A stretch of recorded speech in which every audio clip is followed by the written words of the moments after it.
One for certain is keeping private business, especially in the Black households. I know that they have a saying that if anything crazy happens in the house, you need to keep it in the house. So just having that ingrained in you from growing as a child all the way up prevents you from seeking help when you need it. Say you have like a family member, an uncle, or an aunt that everybody knows something's wrong, but they never try to figure out what exactly.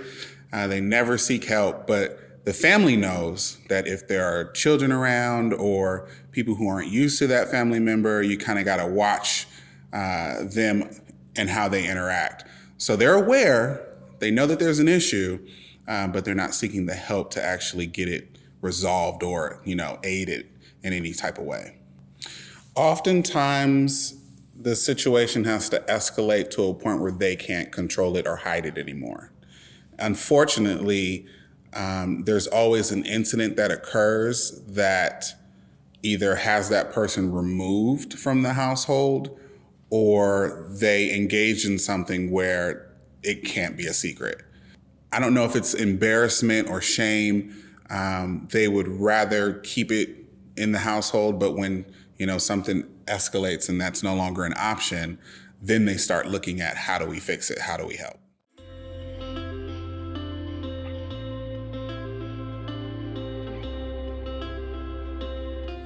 I think mental health is important primarily because it gives you tools and outlets to discuss issues that you may be going through that maybe you can't communicate with your family. And having that outlet is necessary because without it, you have individuals who turn to other methods of coping, whether it be drugs or alcohol or self-harm. Just having somebody there that you can talk to without judgment and having them give you tools to actually help you through, it's invaluable, quite honestly. One person or one family member will be the linchpin to kind of get it going.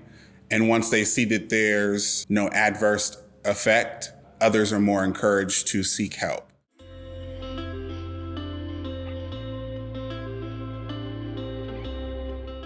I did pick up journaling and just being able to kind of release the thoughts from here and put it down on paper and then kind of prioritize them has been a great help.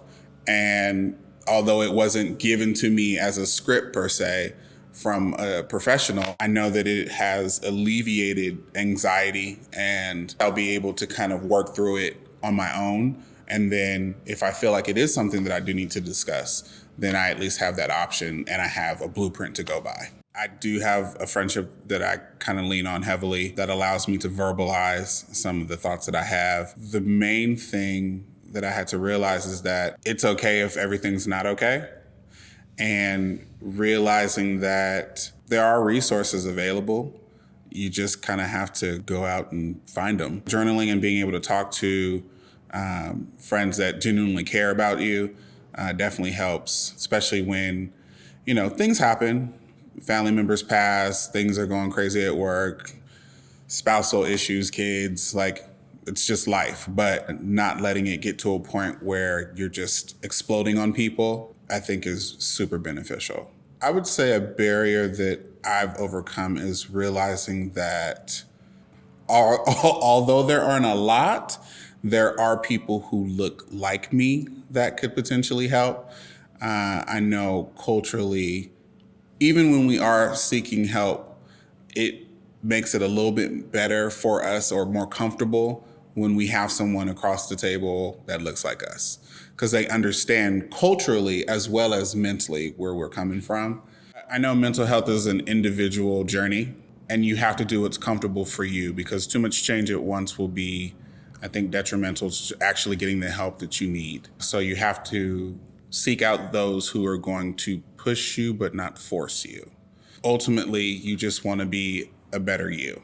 So however you get to that point, whether it be through a psychiatrist or a group session, whatever fits for you, that's what you should do.